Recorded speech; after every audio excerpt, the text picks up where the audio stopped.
பங்குனி மாதம் வந்தாலே ஆட்டமே ஆடுதையா.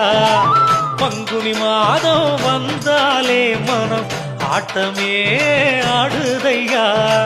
ஐயனார் முகம் கண்டால் துன்பம் பறந்தோடும் ஆலயமாம்.